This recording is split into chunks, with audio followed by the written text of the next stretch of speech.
Happy birthday, U.S. Army, for all the soldiers built in a pressure cooker. You want to know why the U.S. Army still wins? Why we walk into hell's foyer, piss in the corner, and then redecorate with concertina wire and combat boots? It ain't just the gear. It ain't just the training. It's because we've engineered a system where the pressure to survive turns broken kids into battlefield gods. We didn't invent Sparta. We just perfected it under late-stage capitalism. You see, Sparta had the agoge, where 7-year-old boys were yanked from home, beat up until they stopped crying, and taught to kill with spears and sarcasm. Sound barbaric? Sure. But it built warriors, and you'd be shocked how close America gets to agoge without the spears. We don't rip kids from their parents, we just let poverty do it slow. We don't declare an agoge. We just make it so that if you're poor, you can't afford college, can't afford rent, can't afford therapy, and if you're lucky, a recruiter catches you when you're 17 and pissed off.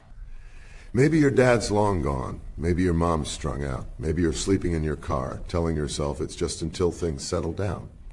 That's how the Army gets you, not through patriotism, through precision targeting of the forgotten. And you know what?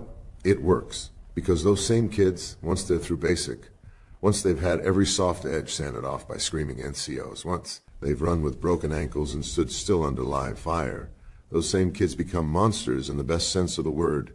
Disciplined, furious, unshakable monsters. You ever seen someone who's been poor their whole life eat MRE chili mac like it's a Michelin meal? That's perspective. That's gratitude. That's fuel.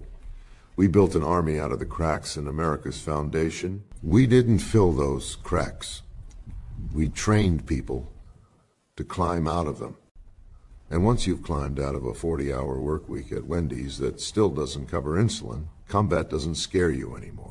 You ever seen a grunt with dead eyes and a half smile stare down an ambush because they've already lived through 3 Thanksgivings in a trailer park where no one spoke and the turkey was ramen?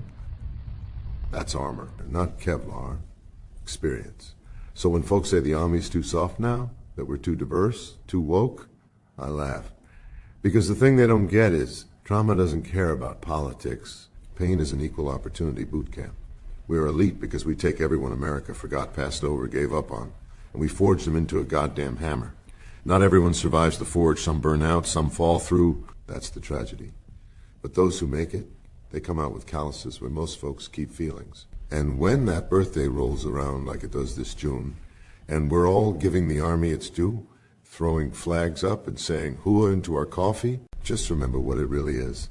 A machine powered by desperation, shaped by chaos, perfected by the kids no one thought would make it. The modern Spartan, built in Detroit basements, in Mississippi backroads, in Philly row houses, in Navajo nations, in barrios, in broken homes and broken systems, brought together by Uncle Sam, promised 3 hots and a cot and a purpose, and told go be more than what you were born into, and they do. That's the American Army. That's why we win. Happy birthday, you crazy bastards and bastardettes.